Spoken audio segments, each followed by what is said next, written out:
박혜숙입니다. 다니엘서 7장을 함께 보겠습니다. 이 계시를 받은 시기는 벨사살의 원년이었습니다. 그러니까 아직 바벨론의 시간이었죠. 저희가 추정해 보기로는 벨사살이 약 10년 전부터 섭정왕을 했기 때문에 주전 548년 혹은 547년으로 추정을 합니다. 이 7장의 특징은 아직 7장까지는 아람어로 이제 기록이 되어 있죠. 2장 4절부터 7장 28절까지는 여전히 아람어로 기록된 부분입니다. 특징은 특별히 다니엘 2장의 금신상과의 연속성이 이 7장의 특징이라고 하겠습니다. 다니엘서를 시간적으로 배열을 해보면요. 다니엘서 1장부터 4장까지는 느부갓네살 왕의 이야기였죠. 그 다음에 7장을 들어오게 되면 7장에서부터는 벨사살 왕이 나옵니다. 벨사살 원년이었어요. 7장에 오늘의 얘기는 벨사살 원년이고요. 8장을 가면 아직 하지 않았지만 양과 염소의 얘기가 나오는데 이것은 벨사살 3년 때 일어난 일입니다. 그런데 5장 저희가 이미 했습니다. 그럼 벨사살의 마지막 해, 즉 바벨론이 멸망하던 해, 그 벽에 메네메네 테켈 우파르신 글씨 나왔던 벨사살의 마지막 해니까 이제 5장이 오죠. 그리고 6장에는 보면 바벨론이 망하고 메대 사람이 왕이 된 메대 사람 다리오의 왕 때니까 그렇게 6장이 나오고 다시 9장에 오면 그 메대 사람 다리오의 원년에 또 이제 본 환상들이 나오게 됩니다. 10장에서 12장까지는 고레스 3년의 얘기죠. 그리고 거기서 예언이 끝납니다. 시간적 배열로 하면 1, 2, 3, 4 순서로 되어 있지 않고 굉장히 이렇게 섞여 있는 것을 보게 됩니다. 그런데 다니엘의 실제적 배열은 이렇게 시간 순서로 되어 있지 않고 1장에서 6장, 7장에서 8장, 12장으로 되어 있는데 다니엘서가 실제로 배열된 것은 뭐로 배열되어 있냐면 1장에서 6장까지는 시간 배열은 아니지만 요 얘기들은 궁중에서 있었던 역사적인 사건 중심, 그리고 7장부터 12장까지는 다니엘이 보았던 계시의 이야기, 이렇게 해서 시간 배열은 안 맞지만 나누기를 어떻게 나누냐면 역사적 사건과 계시의 사건으로 나누어서 다니엘서가 구성되었다는 것을 보게 됩니다. 솔로몬 이후에 나라가 나눠지게 되죠. 북방 이스라엘과 남방 유다로 나누게 됩니다. 이것을 분열 왕국 시대라고 하죠. 북방 이스라엘은 아수르에게 멸망했죠. 722년에 아수르에게 멸망해서 사라져 버립니다. 남방 유다는 150년간 더 남아 있다가 결국 바벨론에게 586년에 멸망을 당하게 됩니다. 그래서 다니엘의 이야기는 요 시간대에 일어난 얘기입니다. 포로 시기죠. 사실 586년에서 537년은 이제 완전히 망한 시기지만 포로가 시작된 것은 605년도부터 시작되죠.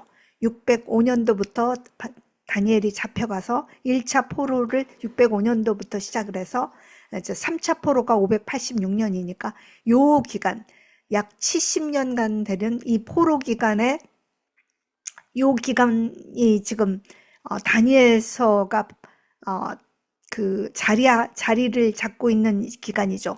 그래서 요 기간, 지금 포로 귀환 직전에 있는 이 시간에 다니엘은 일어난 사건과 받았던 계시를 씁니다.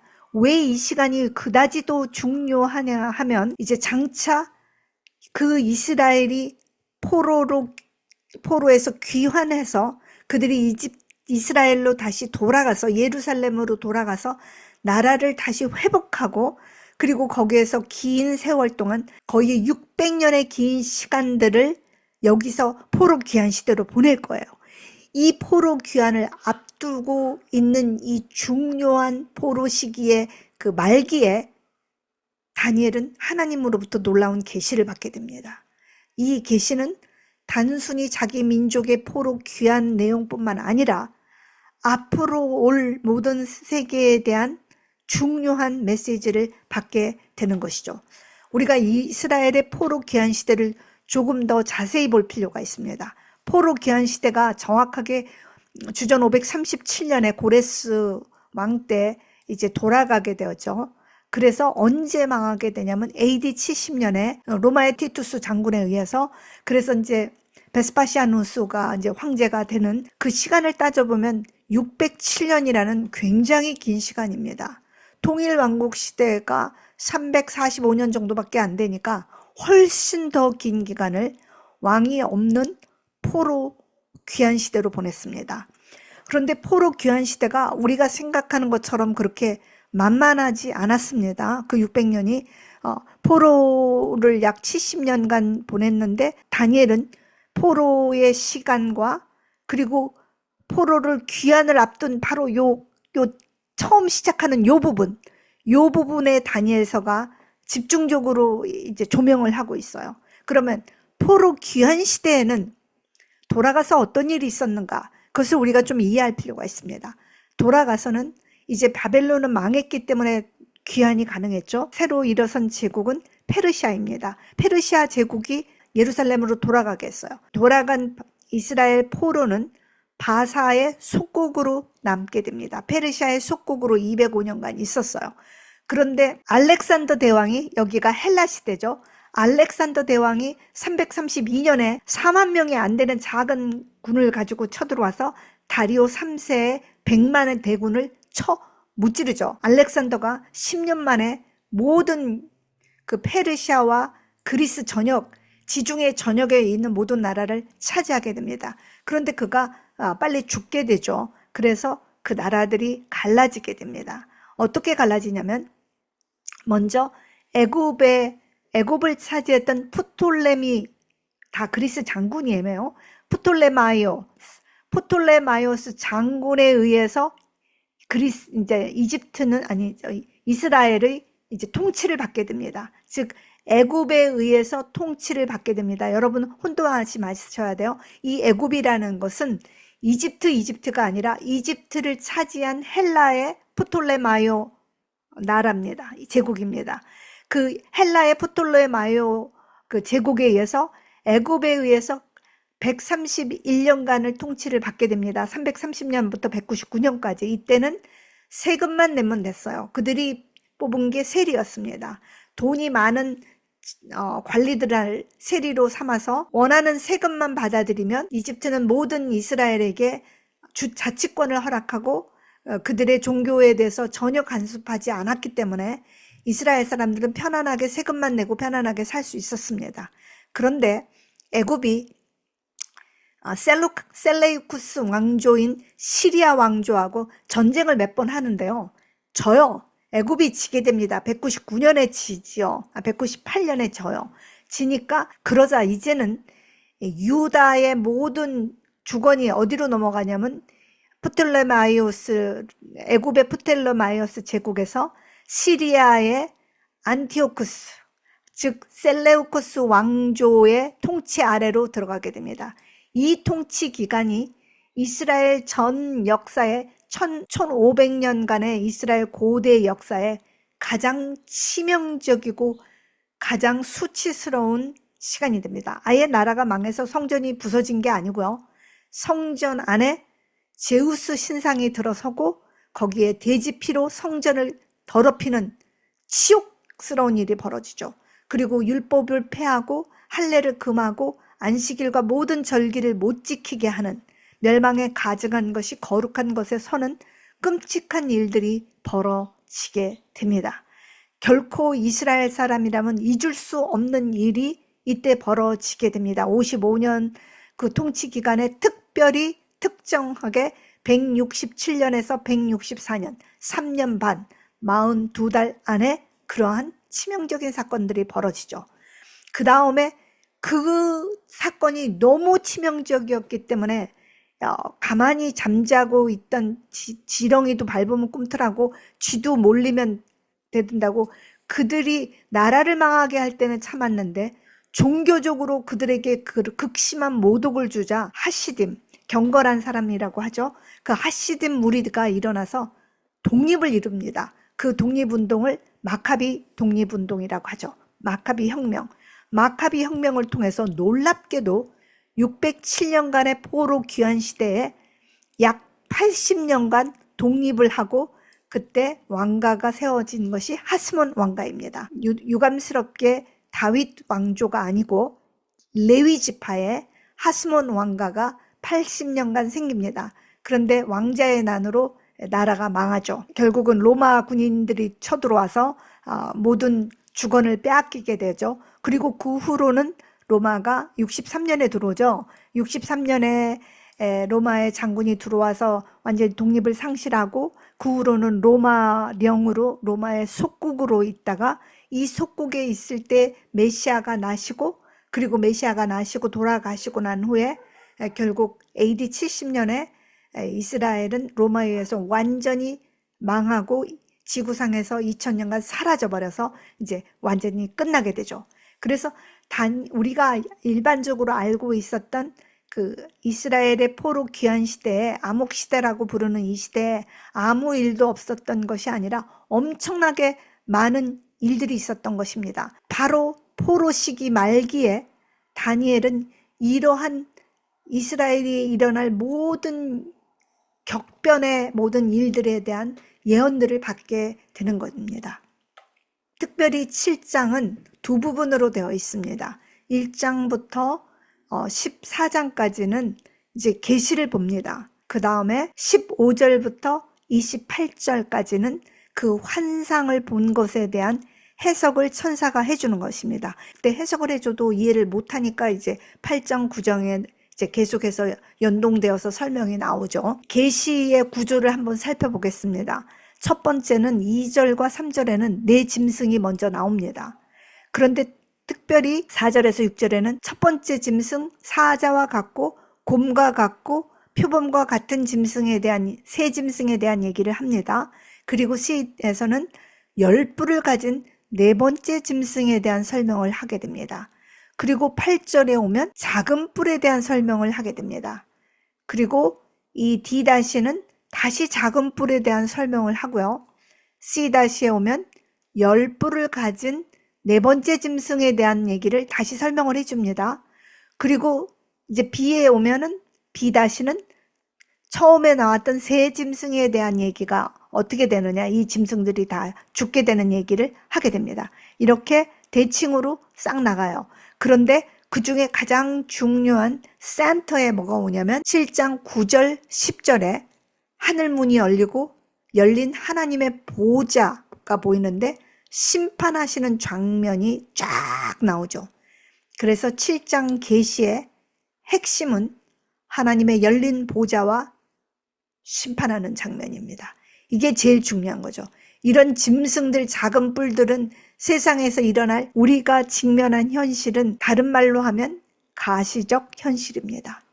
그런데 비가시적 현실도 있습니다. 근데 우리는 무슨 얘기만 하냐면 눈에 보이는 현실, 즉 가시적 현실만 현실이라고 착각을 하죠. 그래서 믿음이나 기쁨이나 사랑 같은 그런 비가시적인 것에 대해서는 신뢰를 갖지 않지만 정말 우리를 움직이게 하는, 현실을 움직이게 하는 것은 보이지 않는 비가시적 현실입니다. 자, 네 번째 짐승, 첫 번째 짐승, 뿔 이런 것들은 다 가시적인 세계인데 이 하나님의 보좌와 심판은 우리 눈에는 보이지 않는 비가시적인 현실입니다. 오직 하나님의 특별하게 선택함을 받은 하나님의 그 선택받은 자만이 볼 수 있는 특별한 계시적 현실이죠. 그런데 보이지 않는 하나님의 보좌와 심판이 이 눈에 보이는 이런 세계들, 제국들을 실제로는 다 주장하고 있다라는 것이 이 7장 전체의 얘기죠. 이런 나라들은 있다가도 없어지는 나라인데 이 눈에 보이지 않는 이 가시적 현실, 이곳이 이 모든 현실을 붙잡고 있다라는 것을 볼 수 있는 영적인 안목이 우리에게 필요하다라는 것을 얘기하고 있는 것이 아닌가 모르겠어요. 자, 봅시다. 대칭이 됩니다. D, 작은 뿔, 10뿔 가진 것, 그리고 이제 세 번째 짐승 나왔어요. 그러면 이제 A는 뭐냐면 네 짐승이 출현했으니까 네 짐승에 대한 얘기를 해야 될 것 같은데 여기에 언밸런스하게 전혀 다른 것이 나오죠. 여기에 뭐가 나오냐면 인자 같은 이가 구름을 타고 나타나서 모든 영광과 권세를 받는 얘기가 나옵니다. 이 얘기 전체를 잡고 있는 것은 비가시적인 하나님의 보좌와 심판이지만 하나님의 보좌와 심판이 정말로 하고 싶은 얘기는 뭐에 있냐면 인자 같은 이를 통해서 이 모든 나라의 이야기를 conclusion, 결론을 내리고 싶어 하는 것이 바로 여기에 숨겨져 있다라는 것이 7장 계시의 구조입니다. 다니엘서 2장과 7장의 그 패러렐 어떻게 연동이 되는지 보겠습니다. 금나라 금머리였던 바벨론은 사자와 같은데 같은 짐승, 날개가 달린, 아니요, 날개가 아니라 독수리의 날개와 같은 날개를 가진 것과 같은 바벨론. 그리고 은으로 된 가슴은 곰과 같은 짐승으로 상징된 메대와 바사이죠. 그리고 동으로 되어 있던 그 배 부분은 머리가 4개가 있고 새의 날개 같은 날개가 있는 표범과 같은 짐승이 헬라라고 우리는 추정을 합니다. 그리고 진흙과 철로 되어 있는데 큰 한 머리에 10뿔이 있는 그런 무섭고 괴기로운 이 짐승은 로마 시대이고, 그리고 이 10뿔들은 앞으로 나올 모든 열국들을 상징하고 노마와 열국의 이야기로 우리는 이해를 하고 있죠. 그리고 다니엘서 2장에는 사람의 손에 되지 않은 뜨인 돌이 오는데 이 돌의 나라가 메시아 왕국이라는 것을 우리는 짐작하게 되죠. 똑같이 다니엘서 7장에도 9절과 14절에는 하나님의 보좌가 있고 심판이 베풀어지는데 이 앞에 구름 타고 인자가 오는 여호와와 하나님의 나라가 패러렐로 똑같이 연동되어서 나오는 것을 볼 수 있습니다. 이제 저희는 본격적으로 다니엘 7장을 살펴보겠습니다. 하늘의 네 바람이 큰 바다로 불어오다라고 설명을 하고 있습니다. 하늘의 네 바람, 샤마임, 하늘들이라고 하면 하늘이 아니라 그러니까 복수인데요. 우리가 보는 하늘과 함께 영들의 하늘들, 하나님의 하늘까지 다 포함한 영들의 하늘, 그 모든 것으로부터 큰 바람이 불어온다는 건 전쟁을 생각할 수도 있겠습니다. 그런데 또 루악이라는 것은 성령을 해석할 때도, 성령을 의미할 때도 그 루악이라는 바람이라는 원어가 수용되죠. 그러니까 이 바람이라는 거에는 다양한 의미가 있습니다. 그 영의 기운들이 뻗쳐서 이제 세상에 전쟁이 일어나서 그것이 큰 바다로 불어온다고 하는데, 큰 바다는 세상의 세계죠. 그 세속적인 세상에 사단이 장악하는 이 세속의 세계로 영의 바람들이, 큰 바람이 하늘로부터 불어와서 새로운 제국들이 일어나는 것입니다. 거기에 제국들이 이제 등장하는 거예요. 어마어마한 제국들이 등장을 하죠. 이제 여기에 4개의 제국들이 소개가 됩니다. 이 제국들은 각각 특성이 틀리고 시대와 민족이 틀리고 다 다른 제국들이 나타나는 것입니다. 제가 이 제국들에 대해서 구체적으로 역사적으로 할 생각은 없고, 첫 번째 짐승은 사자와 같습니다. 독수리의 날개 같은 것이 있습니다. 사자는 짐승 중에 왕이고, 독수리는 성경에서는 하나님이 우리를 보호하실 때 사용하는 그런 표현법이기 때문에 비록 짐승이지만 하나님의 보호가 있었고, 그리고 그것이 들려져서 사람처럼, 짐승이니까 4발로 기어야 되는데 사람처럼 들려졌고 사람의 마음을 받아서 하나님께서 많은 은혜를 주셨고, 결국 느부갓네살이 그가 포악한 왕이었지만 하나님을 경외하고 하나님을 고백했던 그런 존재로 이제 상징이 되어지죠. 그 다음 짐승은 곰과 같은데 여기도 또 들려졌습니다. 짐승처럼 4발로 기지 않고 사람처럼 2발로 서서 사람의 마음을 가져서 하나님을 경외하는 마음이 좀 있어서 3개의 갈빗뼈를 가지고 있다고 하는데, 전통적으로는 3개의 갈빗뼈가 그 메대와 페르시아가 점령한 3개의 나라, 이집트, 바벨론 리디아라고 해석을 했는데 사실은 요즘에 해석이 조금 바뀌기도 하죠. 짐승 등은 곰은 먹는 걸 좋아하니까 입을 벌려서 막 먹어야 되는데 못 먹게 갈비뼈가 입을 봉해버렸다라고 해석을 하게 되면 그 짐승의 입을 틀어막은 세 개의 갈비뼈는 바로 세 왕, 이스라엘을 독립을 시켰던 고레스 왕, 그리고 성전을 다시 회복하게라고 했던 다리오 대왕, 그리고 아닥사스 왕이 다시 성벽을 다 회복시킨 아닥사스 왕.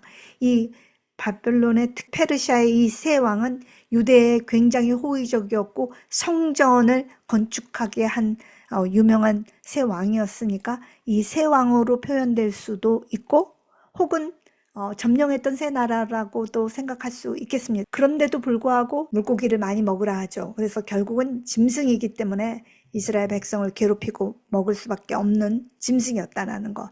그 다음 제국은 표범은 아니지만 표범과 같은 짐승인데 여기는 날개가 독수리가 아니고 새들의 날개가 4개가 있었다라고 하죠. 여기서 4개라고 할 때 우리는 너무나 쉽게 알렉산더의 4 장군을 막 너무 쉽게 생각해요. 카산더, 리마커스, 뭐레가, 셀레우코스, 그다음 프톨레마이오스. 왜냐하면 그렇게 4개의 나라로 나누어졌기 때문에 그렇게 생각하는데 여기서 말하는 것이 과연 국지적인 것을 말하느냐.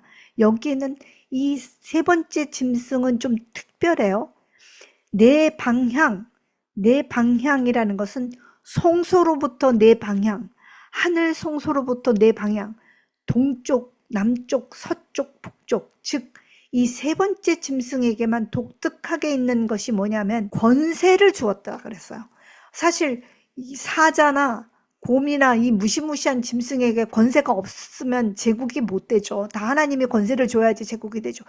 그런데 아무데도 없는 세 번째 짐승에만 권세가 주어졌다라는 말이 무엇이냐? 여기에 집중을 해볼 때 하늘 성소로부터 네 방향 모두에 뻗쳐나가는 방향들에, 그래서 네 방향으로 전부 다 뻗쳐나가는 것은 이 땅에서의 지역적인 네 개 방향을 의미하기보다는 하늘 성소로부터의 사방의 권세를 가진 굉장히 영적인 존재라는 의미가 포함되어 있을 수 있다라는 그런 새로운 해석들을 우리가 생각해 볼 수 있겠습니다. 그리고 네 번째 짐승은 굉장히 무섭고 아주 테러블한 짐승이라고 되어 있죠. 철로 된 이빨이 있고 그런데 거기에는 뿔이 10개가 있다. 그리고 그 중에 작은 뿔이 있다. 이것을 저희들은 이제 로마라고 생각을 하고 있죠. 특별히 작은 뿔에 대해서 굉장히 설명을 구체적으로 하는데요. 이 작은 뿔은 10뿔로 나눈 뒤에 등장을 하고 성격은 10뿔과는 좀 다르고 능력은 3뿔을 뽑는다. 통찰력, 그러니까 이제 설명을 해보자면 이게 뿔이니까 왕권인데 이 일반적인 다른 나라와의 왕권과는 좀 다른 성격이 있다. 그러니까 이게 그냥 일반적인 나라가 아니라 사실은 알고 보면 종교적인 세력이 있다라는 얘기죠. 능력은 뭐냐면 권세를 가지고 있어요. 실질적으로 군사력이나 능력이 있어서 나라를 지배하거나 것들을 없앨 수도 있는 그러한 작지만 엄청난 능력이 있는 거예요. 그리고 통찰력이 사람과 같은 눈이 있어가지고 상당히 이게 통찰력이 있는 그 존재이고 말을 한다는 것은 권위가 상당히 있는 존재라는 거죠. 그리고 영적 상태예요. 성도들과 싸우기 때문에 영적인 존재라는 것을 볼 수 있어요. 그러면 유럽의 역사 속에, 인류의 역사 속에 이 작은 뿔의 정체, 열국이 등장하거나 로마 이후에 열국이 등장하고 나서 제국 같은 강력한 어떤 왕권인데 그냥 나라와는 다르고 실제로 군사력도 있고 대단히 영적인 존재로서 권위가 있으면서 이런 존재가 있느냐.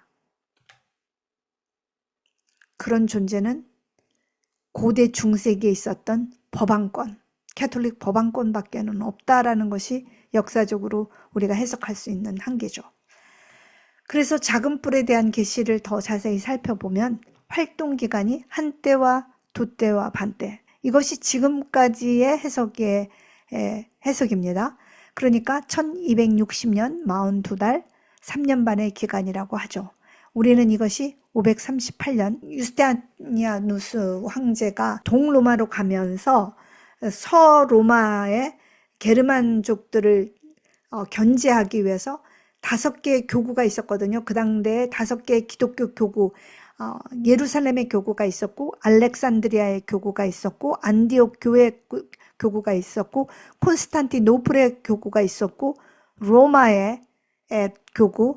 그래서 기독교 교구가 강력한 5개의 교구 중에 실제로 가장 강력했던 것은 이집트에 있었던 알렉산드리아 교구가 가장 강력했음에도 불구하고 유스티아누스 황제가 왜 로마 교구에 제일 강력한 교황권을 허락했냐면, 로마야말로 그 게르만족들이 많이 포진해 있기 때문에 그 게르만 왕족들을 억제할 목적으로 로마 교구의 모든 그 이단을 정죄할 수 있는 권위와 함께 엄청난 권위를 그때 왕이 줍니다. 그래서 538년부터 그 법안권이 확고히 쓰게 되고 1798년 우리 다 알고 있죠. 네, 그 비오 6세가 나폴레옹에 의해서 프랑스 감옥에 갇혀가지고 거기서 감옥 안에서 죽죠. 진짜 수치스러운 일이죠. 로마 교황이 잡혀가가지고 프랑스 감옥에서 죽게 돼서 사실은 그때부터 로마 교황의 그 세계적인 권세가 이제 꺾이게 된 시점이죠. 물론 작은 뿔은 다시 살아나지만 여기서 이제 한 풀이 꺾이게 되죠. 그러나 작은 뿔에 대한 계시에서 보면 심판이 시작되면 권세를 빼앗기고 완전히 멸망하게 될 것이다 라고 확실하게 얘기를 하고 있습니다. 자, 그리고 이제 9절부터 12절까지는 하나님의 보좌에 대한 설명이 나오는데요. 그분의 옷, 그분의 머리는 하얀 양털처럼 하얗다고 하죠. 그래서 하나님의 의를 말씀하시는 것이고, 그리고 불처럼 불이 막 나오고 불밖에 나오는 것은 하나님의 거룩과 심판의 능력을 얘기하고, 그리고 하나님 앞에 심판의 책이 펴져 있다는 것을 보게 됩니다. 즉 하나님이 온전한 의와 거룩으로 이제 하나님의 백성에 대한 재림 전에 인자가 완전히 나라를 받기 전이죠. 완전히 나라를 받기 전에 심판이 시작되는 그 장면이 지금 하늘에서 목도되고 있는 것이죠. 이 얘기를 통해서 우리는 열린 하늘 보좌를 보는데, 옛적부터 계신 하나님의 보좌에서 심판이 이미 시작되었다는 것. 그러니까 짐승들이 죽고 뿔이 상하게 될 때부터 이제 심판은 시작되었고, 그때는 이제 짐승은 결국 죽임을 당하게 된다는 거죠. 그렇게 될 때 이제 구름 타고 인자 같은 이가 오신다고 했는데, 구름 타고 오는 인자 같은 이는 신약에서 상징하고 있는 메시아의 원형입니다. 그 인자 같은 이가 하나님으로부터 직접 권세와 영광과 나라를 받게 돼요. 그리고 바로 이분은 그 권세와 영원한 영광과 그 나라를 성도들에게 나누어 주게 됩니다. 그런데 우리는 이 7장을 보면서 질문이 생깁니다. 다니엘 2장과 다니엘 7장은 동일한 역사인데도 전혀 다르게 표현이 되죠. 여기는 번쩍번쩍 근사한 신상인데 여기는 짐승으로, 포악한 짐승으로 표현이 됩니다. 왜 이렇게 동일한 역사인데 바벨론, 메데페르시아, 그리스, 로마 똑같은 나라인데 왜 멋있는 신상이고 하나는 짐승인가? 2장의 금신상은 이방 왕이었던 느부갓네살의 꿈에 주었습니다. 그 느부갓네살이 보았던 건 광채가 매우 찬란하고 인간이 이룩한 화려한 인류 문명이죠. 그리고 하나님의 나라는 돌로 표상이 되죠. 그래서 돌은 하나도 화려하지 않는데 금신상은 너무나 멋있고 근사하고 막 장대하고 그랬어요. 그런 반면 계시자 다니엘의 꿈에서는 그 나라들은 무섭고 강하고 그리고 짐승이에요. 그래서 인간의 화려한 인류 문명을 이방 왕은 보았다면 하나님의 계시자는 인류 문명이 가지고 있는 폭력성, 인류 문명의 잔인성, 이 죄악과 폭력성을 본 것입니다. 똑같은 인류의 제국이지만 이것이 가시적으로는 굉장히 아름답고 멋지고 더 좋은 세상이 막 오는 것 같았는데, 하나님의 사람이 보기에는 그 제국들은 폭력적이고 잔인하고 죄악으로 가득 차서 더 끔찍한 제국이 된다는 것을 보게 되죠. 그리고 결국은 돌의 나라가 온 것처럼 인자의 나라가 올 거라는 얘기를 하게 됩니다. 우리는 두 번째 질문에서, 그렇다면 다니엘 7장에서 궁극적 계시의 핵심은 무엇일까? 작은 뿔인가? 장차 오실 메시아 예수에 대한 얘기를 하고 있는 것이죠.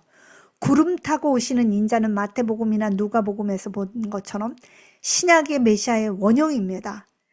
앞으로 장차 우리들에게는 무섭고 놀라운 제국들, 새로운 나라들, 새 왕들이 계속해서 일어날 것입니다. 많은 나라들이 일어날 것이고 새로운 왕들이, 새로운 대통령들이 막 생겨날 것이에요. 그런데 그 나라들은 더 편리하고 인간의 편의가 더 좋아지는 나라가 오겠지만, 인간의 근원적인 죄의 문제, 불의의 문제, 더욱더 타락하고 더욱더 탐심으로 죄로 가득한 세상, 인간의 죽음과 고통과 아픔, 젊은 사람이 병이 걸리고 그리고 원통하게 죽음을 당하고 어린아이들이 병이 걸리고 죽지 말아야 할 사람들이 죽어가고, 이런 원통하고 죄악과 죽음의 문제는 조금도 해결되지 않을 거예요. 그리고 여전히 적 그리스도는 작은 뿔은 활동할 것이라는 것입니다. 그래서 세상은 여전히 소망이 없을 것이라는 것입니다.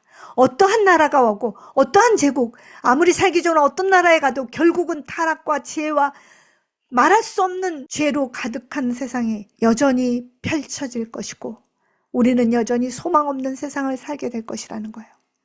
그러나 이 모든 것을 해결할 메시아 왕국이 반드시 올 것이고, 그 왕국은 우리의 죽음과 아픔을 완전하게 해결할 것이며 그 나라와 그 권세가 영원할 거라는 것이 바로 7장이 진짜 우리에게 하고 싶은 얘기인 것입니다. 어떤 아름다운 나라, 세상에서 살기 좋은 스위스, 노르웨이, 미국 어디에 산다 하더라도 모든 육체는 풀이요 그 모든 아름다움은 들의 꽃과 같으니 풀은 마르고 꽃이 시드면 여호와의 기운이 그 위에 붑니다.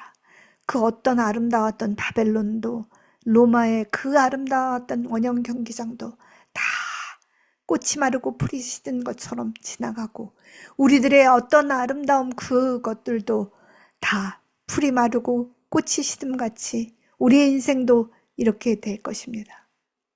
그러나 그 어떤 나라라고 해도 하나님의 말씀에 기초하지 않는 세상의 모든 나라는 결국 하나님의 심판을 견딜 수 없게 되죠. 오직 하나님의 심판을 견딜 수 있는 근거는 하나님이 창조하신 목적, 그리고 하나님이 그리스도 안에서 보여준 그 하나님의 품성을 담아내는 나라만이, 그 나라의 백성만이 하나님의 모든 심판을 견뎌낼 수 있죠. 우리는 결코 우리 스스로 그것을 감당할 수 없습니다. 우리가 그 예수 그리스도 안에 연합될 때, 그 예수를 바라볼 때, 그 예수 안에 우리는 소망이 있는 거죠. 세상에 많은 제국과 많은 왕들이 왔어도 세상은 여전히 변하지 않고 죄와 죽음과 고통과 불의로 가득합니다. 우리의 근원적인 고통과 아픔은 전혀 해결되지 않죠. 그러기에 믿음의 주요 온전케 하시는 이인 예수를 바라볼 때만이, 이분 안에 우리가 참여하고 이분 안에 연합할 때만이 그의 나라에 그분이 가지실 모든 영광과 권세와 영원한 나라를 주시겠다고, 확실하게 주시겠다고 약속을 하고 있습니다. 7장의 모든 어려운 얘기들의 결론은 믿음의 주여 온전케 하시는 이인 그리스도 안에 우리가 포함되기를 바라시는 하나님의 간절한 초청인 것입니다. 감사합니다.